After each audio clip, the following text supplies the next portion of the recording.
Hello, hello, hello. Welcome back. This week, I am super excited. You are joining me, Rebel Rae, your hostess with the mostest. And I am here with a dynamic leader from our community, Mario Enriquez. Let's go. Hey, Hey, hey, hey. hey. We're super excited to have Mario today. Mr. Enriquez is running. Ba-dum. Come on, you guys. Drum roll and heart it up. He is running for District 4. Come on, District 4 for the City of Stockton Council. And I'm ready for change. I don't know about you, Mario. I'm ready. Let's do this. Before we get into that, we really want to know about you. There's been a lot of things that have been going on here in Stockton. And, there are a lot of different perspectives. There are a lot of different understandings of who you are as a leader and what our expectation is from you, right? There's some, I'm not going to lie, there's some abandonment issues that some Stocktonians are having with others that have left and outgrown this area and moved on in politics. I never had that misunderstanding. I believe in growth. I usually use this tree as a symbol of how the person, the self, and higher consciousness can move towards vitality. But I want to start with you as a person. You as a person. So your mom, you were born in Mexico, or were you? So my parents were born in Mexico, and then they came here in the late 80s, and born in San Jose, but raised in the Central Valley. Wow. And that was, as you said earlier, that was a big thing that my mom always said, is that you have two jobs in this life: give back to your community and get an education. Come on. So that's Come always on. been something that's been embedded in my being, who I am as a person. Yes. And I've always seen it as a way to pay it forward. I see Yes. my mom coming here, her sacrifices, and if I don't do the best that I can to be the best public servant, then I'm putting her sacrifice in vain, and I just can't let that happen for all that she's done for me. So, is your dad still in the picture? People have this thing about two parent households, and it's shaping our leaders.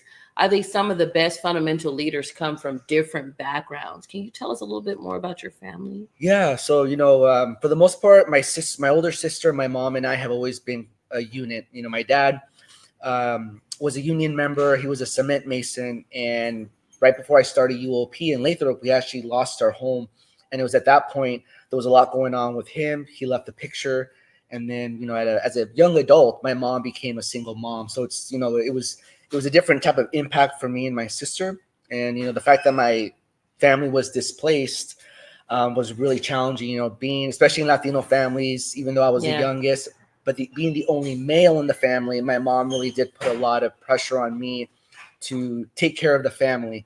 But at the same time, I had two strong women in my life that were still taking care of the family as well. So the three of us really gelled as my dad left the picture. But I mean, starting at being 18 years old, the only real male figure that I had left the picture, and then now taking care of my family while going to UOP really just opened my eyes to the challenges and the over just the obstacles that we were going through. But for me, the people of Stockton helped my family in my time of need. So that really laid the seeds of community for me in the Central Valley and in Stockton particularly. Interesting. And the one thing that I learned about you, Mario, as you began to do your campaign and you said, I'm running, I'm going to run, I want to make this city better. I think we tend to forget that. We tend to forget the fact that we have young individuals who are here, who love the area that they're in, and they want to give back. And a lot of times we're so closed off to that. You hear a lot of times when Stockton is associated with a crab in a barrel syndrome, and they don't allow for new progressive thinking. We're very conservative in the county. Stockton being right in the middle of the county, sometimes also have closed-mindedness about the understanding of sexual orientations, our LGBT creative community, our entertainment community, our arts community. What do you have to say to that? What do you have to say to people who are closed-minded, whether it be for religious purposes or they just don't want to accept a person because of their orientation or their lifestyle? Yeah, I would say as an openly gay man, I mean, I live my truth and I have to be authentic of who I am because I can't be any other way. I can't be fake. I can't lie about who I am. And that's something that my family has always pressed on me. And, in today's day and age, it's 2024. The fact that we still have over 500 anti-LGBTQ bills across the country, the impact it's having on lives, like literal lives are at stake. People are dying. And when we don't have people to understand, yeah, we all may not be LGBTQ, but be an ally, be able to empathize and have heart and say, you know what, you are part of this community. I see you and I'm here to take care of you and support you. And what ways can I help uplift all of your identities? And that's something that I want to do, that I continue to do, not just as a human being, but also in this path of being a public servant. Because even now, as you said, in the county, it can be conservative, but we need leaders to step up and be that example. So let me run before we get and dive down into a lot of your accolades and just again where your stance is. I jumped right into it because I really truly believe in speaking the truth. I truly believe in holding a large stance on the righteousness and the justice and equal justice of the people. And sometimes I think people feel also that that's a disrupting mind frame when you're able to stand and not waver from what your belief system is. That's one thing that I learned about you in your campaign, being known for your beloved orange color in your shoes and knocking on every door that you possibly can in that first primary.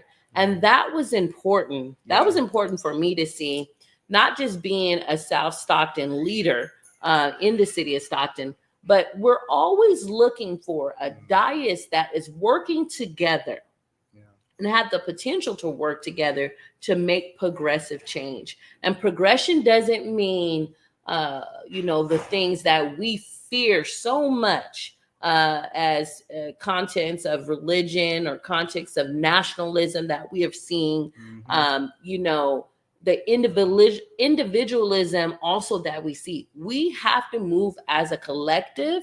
We cannot be discombobulated by cognitive dissonance. If it's a giraffe, it's a true giraffe. It's not a hippopotamus with a giraffe mask on. It's a giraffe. Call it out. And so again, what we're having for the presidential candidates and what I'm having to see, it is cognitive blatant dissonance to not believe the type of energy surrounding this presidential election and all the way flowing down from our congressional, our state caucus, our assembly. There is a lot of things we're seeing, and it's concerning with the state of America. Yeah, I'll say that. I mean, we talk about new leaders and up and coming leaders. That's really what we need now in today's day and age, right? We can't just settle for what we have and just that same culture of rotating and cycling the same old, and people are tired of it. People shouldn't just say, oh, well, this is the best person. Says who? Okay. Let's show the community about who are we actually developing and bringing up. And I mean, even at a local level, I mean, that's really why I'm running. And I see even more now in this political landscape of really Stocktonians want something different and they want a fresh change. And I'm just one person on the dais, right, but collectively we can push the needle to say, let's have these conversations. Let's have these insights that we haven't had in decades. And can you imagine those fresh insights and the more folks we have at a table making decisions that impact our day-to-day? Correct. It's going to be game-changing. And let me tell you, we're actually making space for the new leadership. Baby boomers are retiring or they're not in good health, and we need progressive young people to get into position but they have to be wanted, right? And I tell people now, the young 80s, the young 70s babies, we're now the young elders, right? We know we have the teachings of the baby boomers and the ones before them. But I kind of want to get into your accolades here. You serve as the director of the you have served as director of the Center of Identity and Inclusion at the University of Pacific. You currently do that now. Yes, correct. That's awesome. Recently engaged and informed the nation's network of LGBTQ elective and appointed leaders as Victories Institute's director of Constitute Engagement and Washington, D.C. So I have to get back to that because that was a mouthful. Led the programming for the annual International LGBTQ Leaders Conference and a gathering that attracts more than 500 attendees annually and is in preeminent leadership event for LGBTQ political leadership. Yeah. That's really dope, Mario. Yeah, thank My you. goodness, to blow your horn. In 2010, so Mario, you moved to Washington and you worked at Unitas US. It's formerly known as the National Council of La Raza, right? We love that. You are Mexican all day and every day. I love it. The nation's largest Latino civil rights organization, focusing on building a pipeline of Latinx youth leadership. Selected in 2013 as a National Choral Fellow in Public Affairs in Pittsburgh, Pennsylvania, the nation's oldest leadership development program focused on the nonprofit, government, and business sectors of young professionals going into those sectors, and was selected as the Higher Education Graduate Fellow with the Congressional Hispanic Caucus Institute. He was placed in the office of Representative Eric Swalwell of a Democrat of California in the U.S. Senate Committee on Health, Education, Labor, and Pensions, which they have as HELP, right? And so during his 9 months on Capitol Hill, so you actually made it to Capitol Hill. Ooh, I was on Capitol Hill during the Obama-Trump transition, and that was a whirlwind. That was a whirlwind because it was a bunch of individuals exiting and individuals coming in that just did not have the same belief systems. Oh yeah. So you really needed to be able to maintain your professionality, be able to probably work across what we call the lines, right? Between Democrats and Republicans. And so you have your bachelor's degree in sociology from the University of Pacific in Stockton, California, and a master's in public administration from USC Price School of Public Policy in Los Angeles, California. You did everything that is right. You did everything that you were supposed to do for some of the leaders that we want to see. We have leaders with lived experiences that became influencers like Jason Lee and that came back. They were homegrown here, left with their experiences, identified their traumas, and dealt with the problems ahead, influenced the nation with their personalities. And then we also have leaders like yourself, Mario, who went traditionally to school, who come from a two-parent background and a wholesome family, right? So as I was saying in the Democratic race, I know you're a Democrat. I think what people really want to know, and those that are on the fence and they don't know, who is your candidate that you're running against? Yeah, so currently for the general election, I'm running against Gina Valadez Bracamonte, a registered Republican who I'm running against. But I mean, right now it's very clear the differences of who we are and what we're fighting for Stockton. So for some of us that are not quite understanding, because I have viewers from all different levels that view the Pruned tree. For those that don't follow the politics or just a little bit burnt out on the democratic processes of the United States and the local government, what are some of your stance versus some of her stance that you can kind of educate us on that bring a concern or actually just you want us to pay attention to? Yeah, I think one of the things, and not just for my race, but just I ask all of you to look at all the races and who shows up and who doesn't, who speaks up and who doesn't. And it's very clear when people go just to take a photo, or folks who go to events just because they're being controlled by their political consultants of what they have to do. But in reality is, if you're really about the community, you need to show up and speak and have a pulse in the community. And I can say I have that, and my opponent does not. We talk about values. District 4 and all these races is going to come down to values. So for you as a voter, what do you care about? What are the things that you want to see in your elected officials that you can say, you know what, that aligns with who I am, and they're going to vote and be aligned with things that I also am aligned with. And that's funny that you say that, though. I think, I'm always going to speak truth to the light.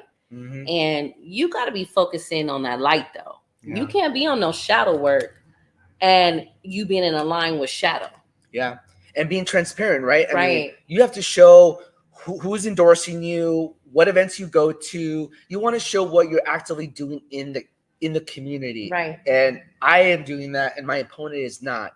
You want to talk about transparency? Great. Tell us who you're endorsed. Tell us what you believe in. Tell us how you would vote. Tell us if you actually go to city council meetings, right? It boggles my mind how candidates want to apply. It's basically applying for a job. Mhm. You have to show that you're prepared for this job, that you're qualified, your lived experiences match that job description, and you actually go to something that you're actually going to be doing for 4 years if elected. Exactly. And I think a lot of people were really focused on the point of people coming and being from this area. And I don't know if you got that feedback, but I don't care at this point. I want you to value what we value from this area, but also grow what we have. Mhm. There are a lot of historical things that we have going on in Stockton. You are now being recorded here, and we're on a pre-recording, everybody. I usually do my lives, but we're now being recorded down here in downtown Stockton. Mhm. When young people, young families that we're trying to retain for city government positions, for policing, for fire department, for nursing, and they come and see our city in blight, the if the leadership is not caring about maintaining the overall beautification and progressiveness of even the places we got to join together mutually, whether Yeah. you Republican or not. Yeah. I don't know. Throw the whole dice away. That's Yeah. where I'm at with it. If we Mhm. can't find a way to coexist, we're so stuck on flags being raised, Yeah. right? You're demonizing a whole movement of progressiveness, and we have to be careful because a lot of times that procession is rooted in systematic racism, and a lot of our people of color are I'm very much I talk about the education of the black man and the black woman and the Latino woman. Mhm. America is not even 60 years past segregation and separation Yeah. due to the color of your skin, due to your orientation. We just got our orientation rights to marry Yeah. same sex in the 2000s. Yeah. Yeah. So when we're talking about a blatant hate and racism, I think that's why I know I'm standing with you. I am personally, and I'm going to say this personally, not as the leader of any nonprofit. I have to say that because I was attacked early on when the primaries first went out. I was personally attacked by people from the other camp. But I am personally standing with you. Yeah. Thank you. I am endorsing Mario Enriquez. I'm telling that now as RC Thompson, the person, because I believe in you. You showed up for our community. You have the background, you have the understanding, you have the leadership qualities. You also have the humility. So I look at my leaders. Do you have the ability to have the emotional response that I'm looking for when people come to you on the dais and they're hurting? They come to you in the street because you still got to live amongst us, right? Yeah. So they come to you in the street with what's going on with them, and you truly show that you care, that you have humility to listen. I think people too often redirect things towards or project things that are unhealthy. But I feel like as a leader, I think you always have two ears. Yeah. It's a way that you show up in community. I have not seen that from the leadership, and I am very concerned. Yeah, absolutely. And it goes back to your point about being active and having empathy, listening to people, actively listening. And that's one of the things, going back to the differences of how I operate. And I have a track record, and folks will always know who I am, what I bring to the table. My heart is always on my sleeve. I'm always happy to answer any question and actually come up with an idea. In terms of grit and hustling and finding a solution, I have the energy that city of Stockton deserves, District 4 deserves, to show he finds ways to create a solution There it that's is. community focused. And that's what we need. And I always do that to the table, and I always Ashe. bring it. Ashe. And I'm not going to bash Gina. Gina has done a lot of work really well through her nonprofit. I think it's called Bread of Life. And so I'm not going to bash her, but what I am going to do is the endorsements that I see are very disappointing. You know, as a leader, Gina, that we're dealing with a lot of shootings, a lot of violence in the city of Stockton. To be endorsed by the Rifle Association with the slogan "Shoot Straight" really says a lot to me. There is a way that we can capitalize on coming together mutually to go against the crime that's happening in Stockton, as well as being very trauma informed, being informed on how we show up and what we say and whose money we take. Because a lot of times those individuals who are in those associations, and don't get me wrong, I was a person that before I knew better, was looking to be a member of the NRA. And we come from a very strong background from my Oklahoma roots, where guns are just a part of the family. Yeah. They're handled correctly, though. They are gun ownership. I come from a full military background family that have served over 100 years, 3 generations to the U.S. Militaries, from Air Force to Army Rangers to I can't even think of the Navy. When I tell you we have a heavy family that is, I love them much. They're full of Republicans.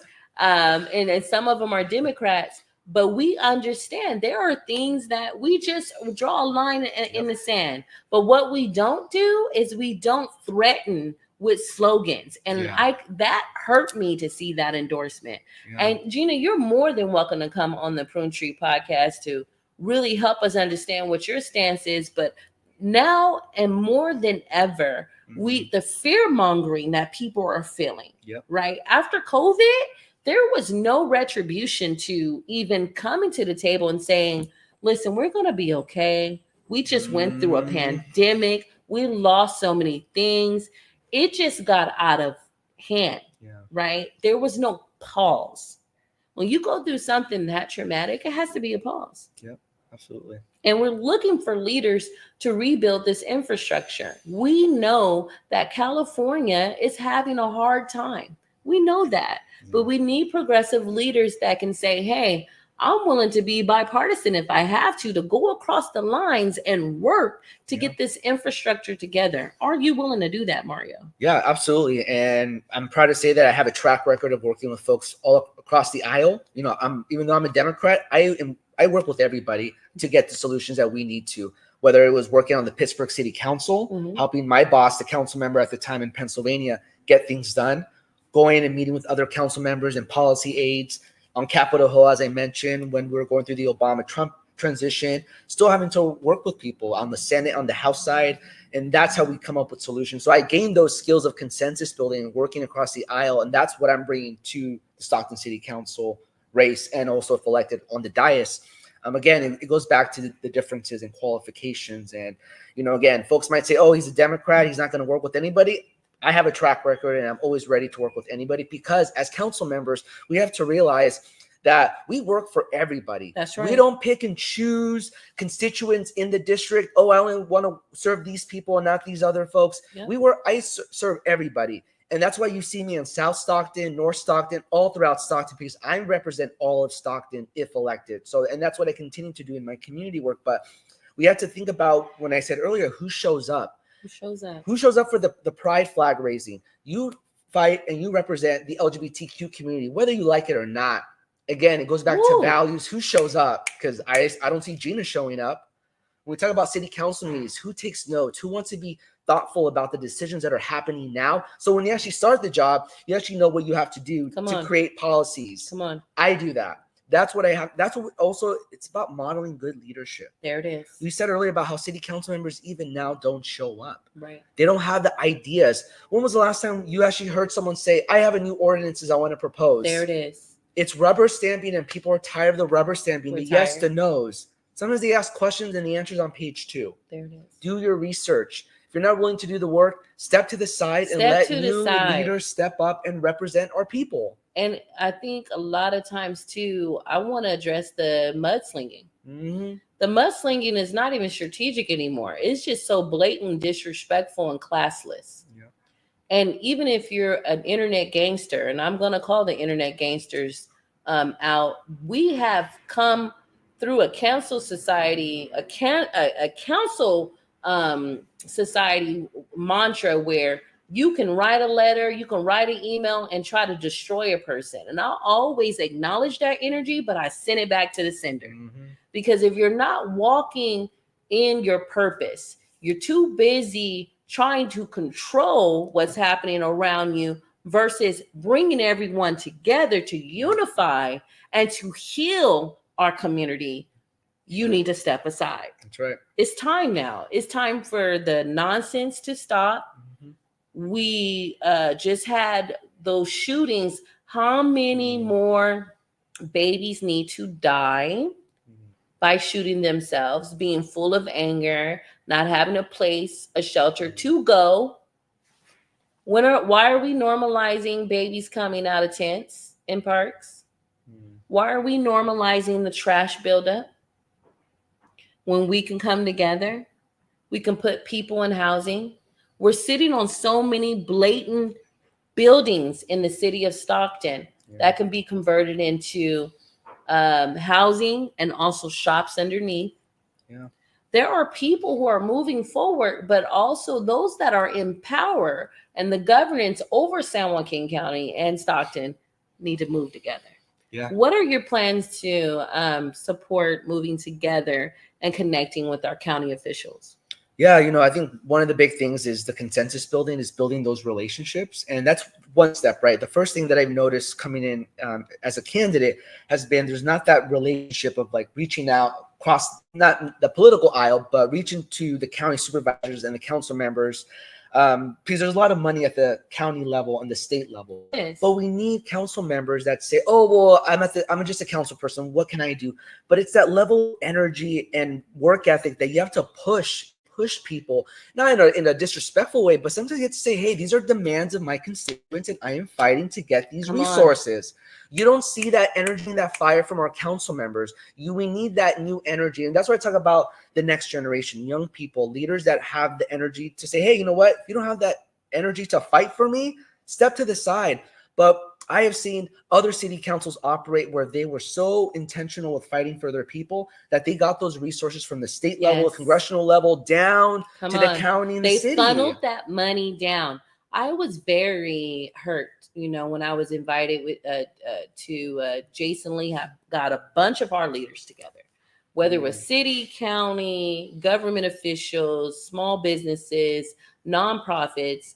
And when we were told about those Prop 1 funds and we hadn't even applied or even tried to apply in the first couple of rounds, I said, what are we doing as a city? Yeah. We need the money. And I know there has been corruption. There's corruption everywhere. Yeah.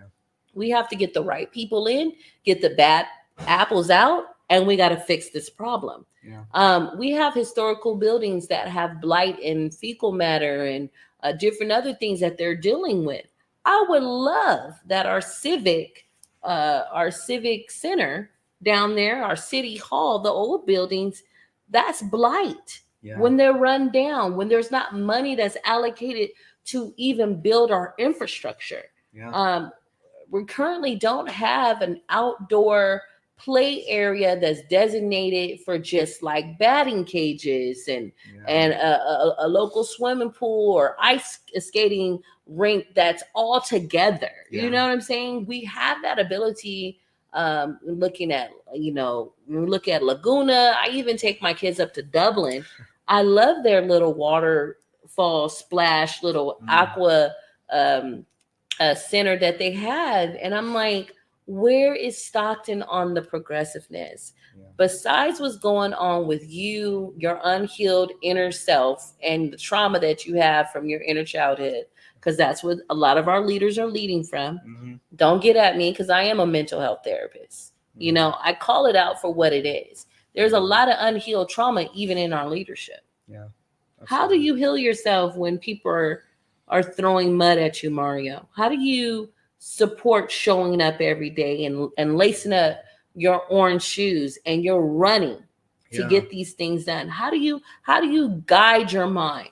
Please tell me, tell us something. Yeah. How No. do you deal with it? I mean, I think for me, I think that's been the really challenging part is, being a candidate and all the struggles you change, right? Because, some folks aren't going to understand all of your identities, especially for someone that's me, that's so open.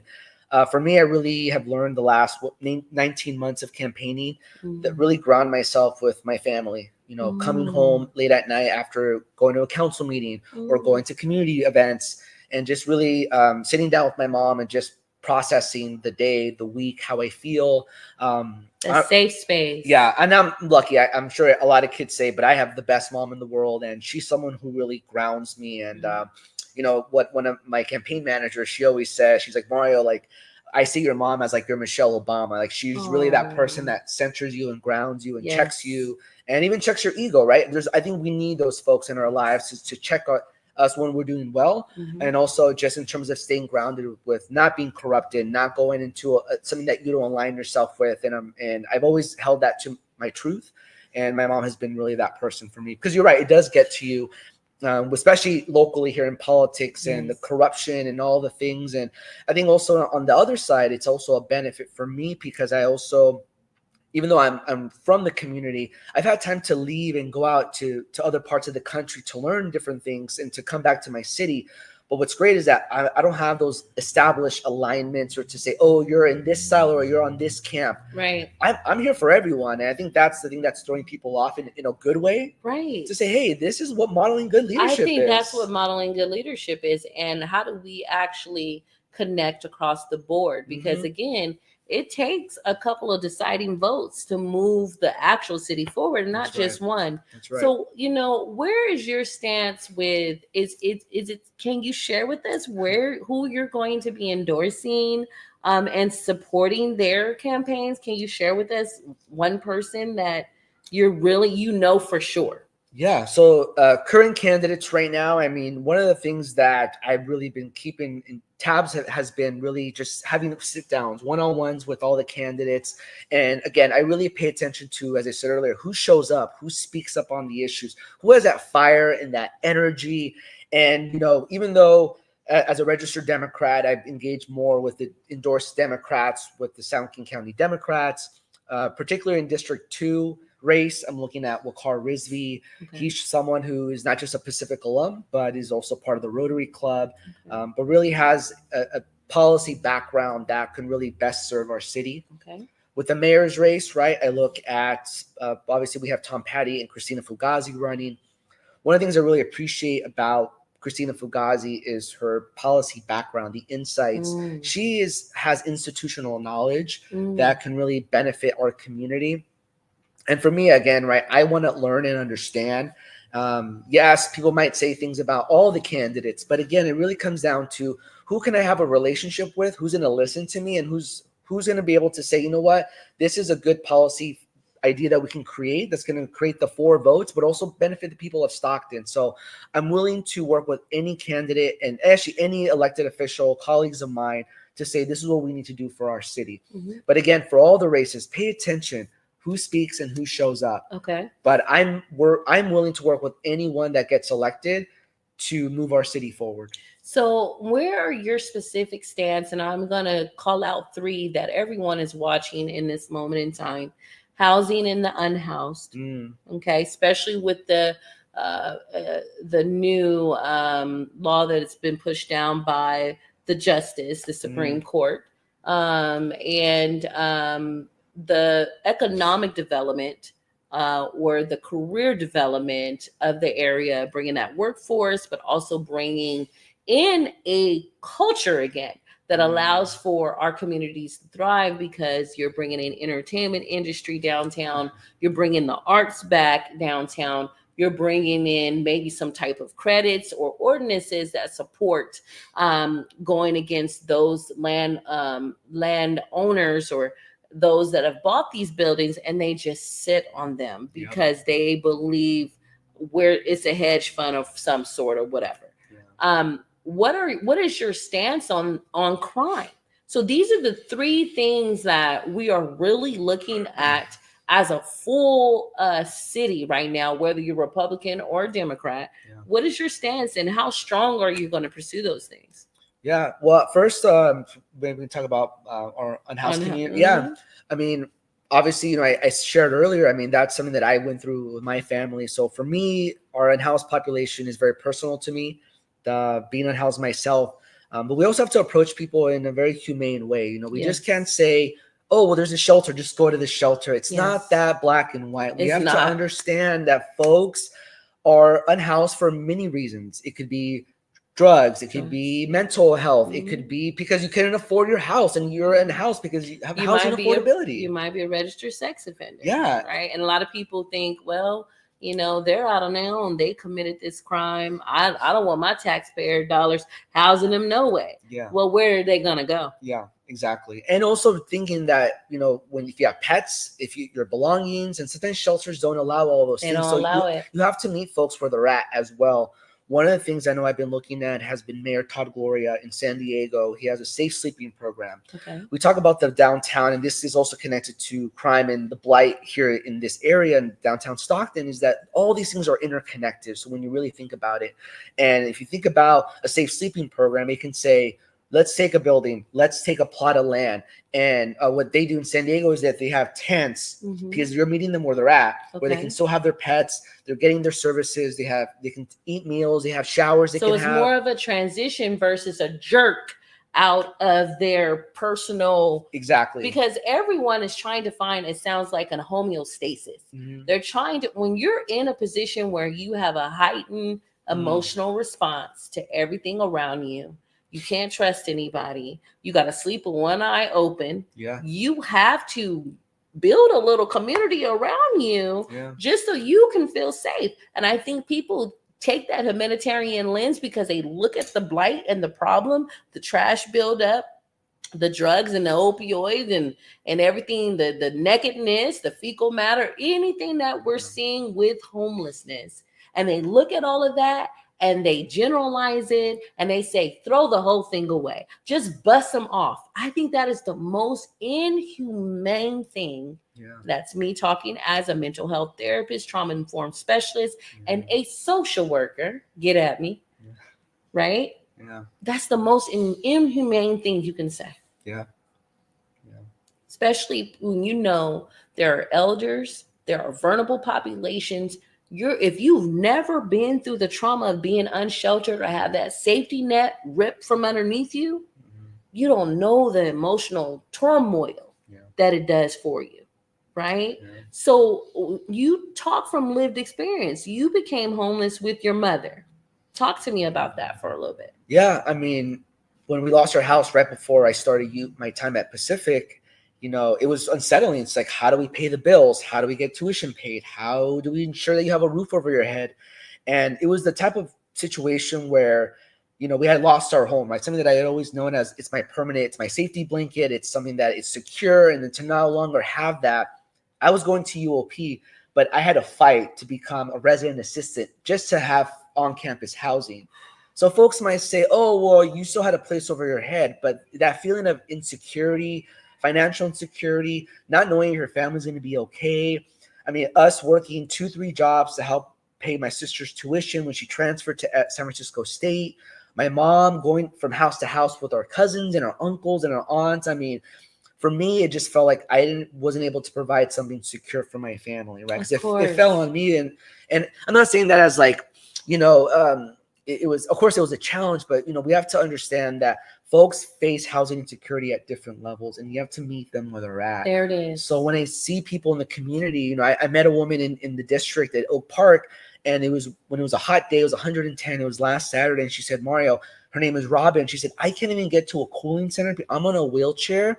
Look at these street corners. They're not even ADA accessible. How am I going to get Oh on a my bus God. We to don't then even go to a think cooling about those center? things. They just say, oh, the cooling centers are open. But we have to meet people where they're at. And we have to bus them. Exactly. So I want to ask you, with the capacity that they're saying we're working at the city of Stockton, we're at half capacity across the all of the full level, I'm hearing. Yeah. So how are we utilizing, say, community-based organizations or say contractual work from people here? I'm not talking about from the Bay Area, from LA, from up in Sacramento, all good, right? Yeah. But how do we stimulate the economic interests here with also supporting what's happening in our communities? It's nothing for us to hire, a person that is a mason or whatever, whoever does the structure. I don't know about it, but who does the structure to create those sidewalks for public works? Why are we not getting those type of contracts done in time? And why do we have to go through a system to put a ticket in? That's my problem. If we tell our representative this is what's happening, we need speed bumps, a child just got hit over here, why do we have to put a ticket through the system? Yeah. And that's Ask Stockton system that I'm referring to. Oh yeah, I actively use it, and I see the bureaucracies and the red tape with it. The challenge is that, to your point of, there are a lot of people here that are from our community that want to work, and we can, when we talk about unions, right? There's so many folks that are part of unions here that are ready to do work, but they put this process of, oh, what's up on a bid? There's a bid process, but you have to think about, well, why is that bid process the way it is? Why is that in structure created that way? Why can't we recreate it? To think about, let's prioritize the people that are here, our unions that are willing to do the work, that are from here, versus them having to commute to get outside jobs, or bringing people from San Diego or LA to come up and do contract work for our city. We're doing it. And we're doing it. We're and that's doing the problem. I think the greatest embarrassment when I have to travel on behalf of being a South Stockton leader is I have to talk about our parks index score. And we always want to focus on the unsheltered and the unhoused that are in our parks, but our parks have a low index score for even being operational. Bathrooms not being open. We have the Little League who is paying the city of Stockton. Most of the Little Leagues here are paying the city of Stockton to utilize the baseball field, but they're painting the benches. They're chalking the lines. They're doing the gates. They're buying their own porta potties that don't have any bathrooms. And there's minimal lighting for our children to stay out when you know violence is disrupting. If we're in a positive space where we have the ability to put our children in a positive space, we need that whole ecosystem around that child to be functional. That's right. And we should, as taxpayers that are already heavily taxed, and again, this is a bipartisan thing, because people are tired of paying the tax that we're paying in California, period. But to have a tax on top of tax, and then have money allocated into a general fund that are not producing what we're needing. When I saw that the Planning Commission was okay to cut down mature trees that we know have a direct correlation to decreasing crime, decreasing violence, and our tree, we were before the city of Stockton was known for anything else. We were also known for the city of trees. I don't know if you remember that, but that was way long ago. We had upper to the 300,000s, 400,000s of trees. It is so freaking hot. So to cut down trees because we can't find the money to maintain the trees. I know a couple of CBOs and a couple of Tyrones around the corner who need a job.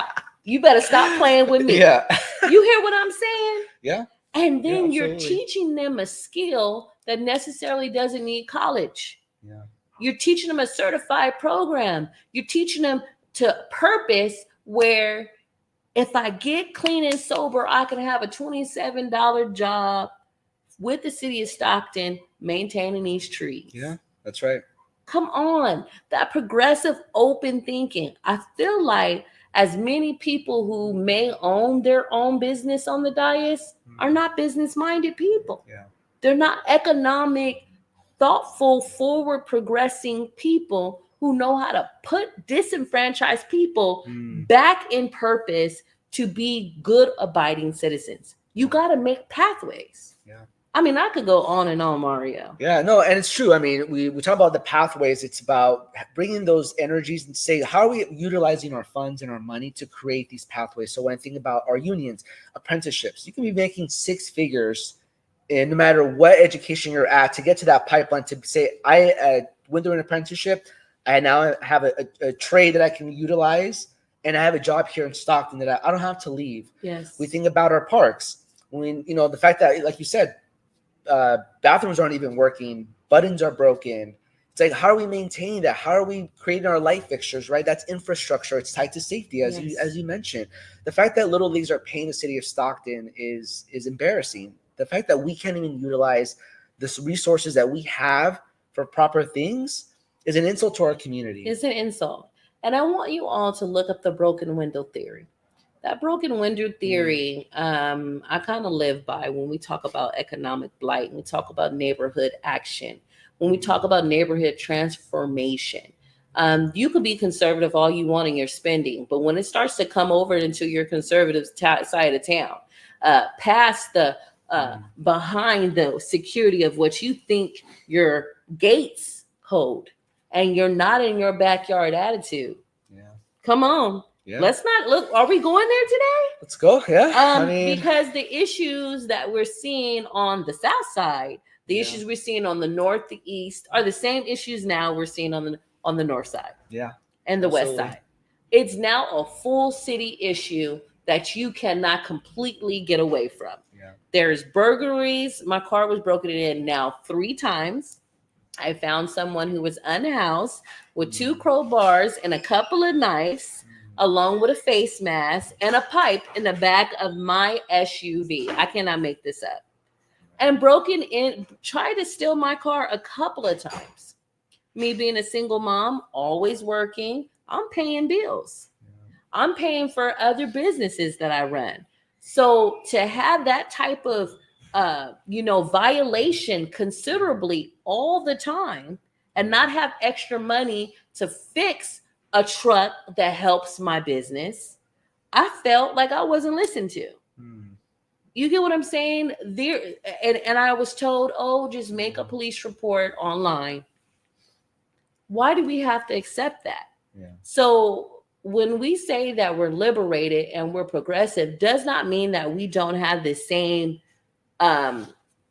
baseline values that will make it a vital place to live in Stockton and to thrive in Stockton. Yeah. And I want people to know that about you, Mario. The first time I met you, I vetted you, didn't I? Yeah. Yes, you did. Like I do anybody else. I'm like, if you're going to be somebody that I endorse, that I say is for the people, I'm going to ask you every hard question underneath the sun. Where are you standing with crime?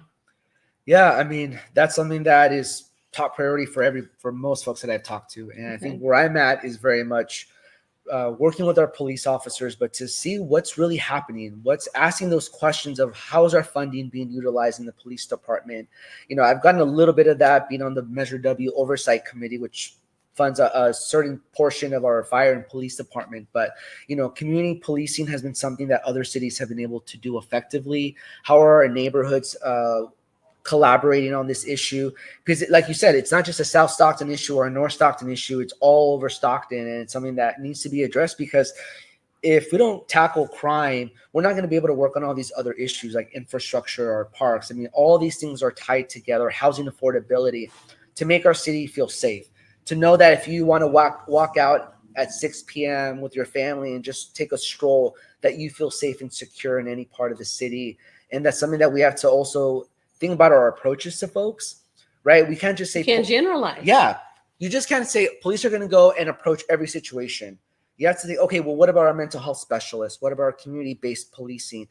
There are different approaches that we have to take it's not just black and white. And I think that's something that I want to be thoughtful of and work with other people, community-based organizations who are doing this important work, work with our police officers, work with the city of Stockton and my colleagues when elected, and to really be able to say what approach is working and what's not working. Because clearly right now, folks feel that crime is just increasing and that there's no solution. There's no solution. And it feels rambunctious because it's not anyone that's actually have an actual solution orientation to address it. Now, I want to talk about this before we move on to the third subject of your stance and what you're going to do. And then I want you to plug where people can find where your stances are, how they can support your campaign, where they can follow you online, and how do they cast their vote.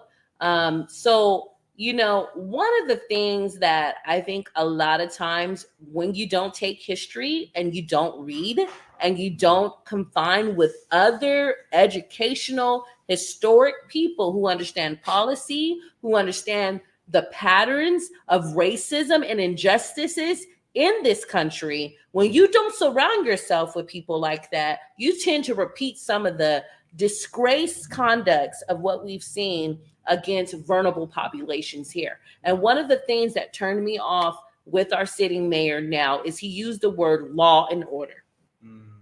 Law and order. We will have law and order.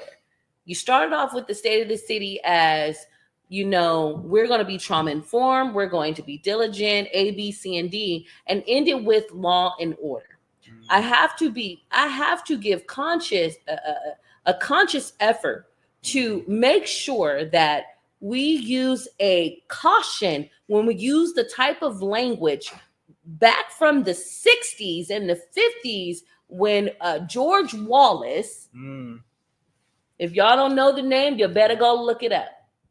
George Wallace and other leadership in policing that had underlinings and connection to Klan behavior and Klan programming and the Ku Klux Klan's understanding about how you connect to different people that don't look like you. And I'm being very nice about it. When you use strong language like that, not knowing the history, and you're governing over traumatized, vulnerable people, but yet you also have to show a firm hand against what's happening.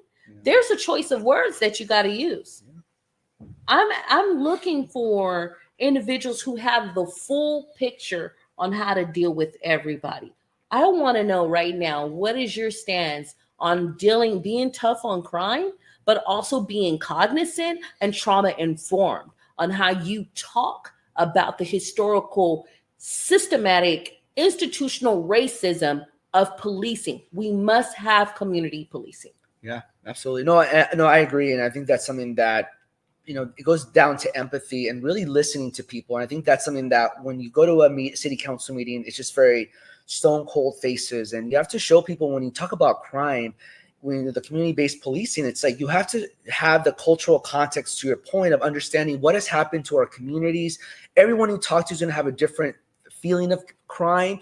So you can't generalize it. And I think that's something that I want to be able to say, yes, I want to fix crime. I want to work with my colleagues to really create solutions that are going to tackle public safety, but also do it in a way that's saying, yeah, I understand that there are different approaches. Let's understand the different approaches. But yeah, you actually have to meet people where they're at. When was the last time we had a public safety crime town hall? I mean, it's those types of approaches of building community and to really hear thoughts and ideas. I'm not saying I have all the ideas, but I also learn from my community just as much as, we all learn together. And I think that's something that we don't see in our city council now. And put action to words. Because let me tell you, the most vulnerable populations where the crime is happening, we're tired of being investigated, data analyzed, and given data. And we talk about these things, these reoccurring things. It's on record time and time again, and nothing is happening. And that is happening on both sides, whether you're Democrat or Republican. We're wanting to know, are you listening? Do you know how to apply solutions? And at this point, try. That's all I can say. I do want to thank you with all my heart. There was one more other thing that I wanted to touch on. It was crime, it was our unsheltered population, our economic development.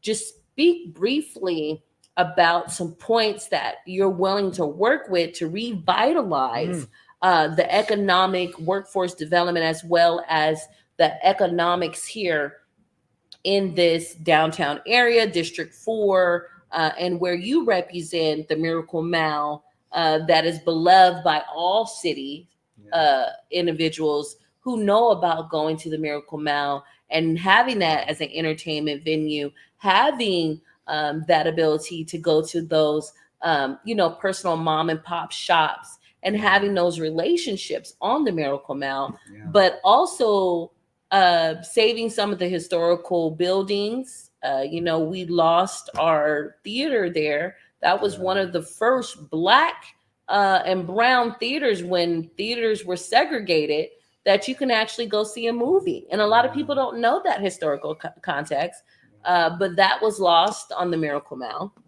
How do we bring and solidify that? A lot of people are really worried about that. Yeah, no, absolutely. And I'm glad you brought this up. I am I always get excited about our economic development in not just District 4, but throughout Stockton, the potential that we have and what we can do. Downtown Stockton, Miracle Mile, Victory Park, Yosemite Street Village, all these areas. I mean, I'm a huge proponent of small businesses. And, the Miracle Mile business owners know that I'm very active in the ad hoc meetings. We have about $20 million we secured at the state level for the Miracle Mile.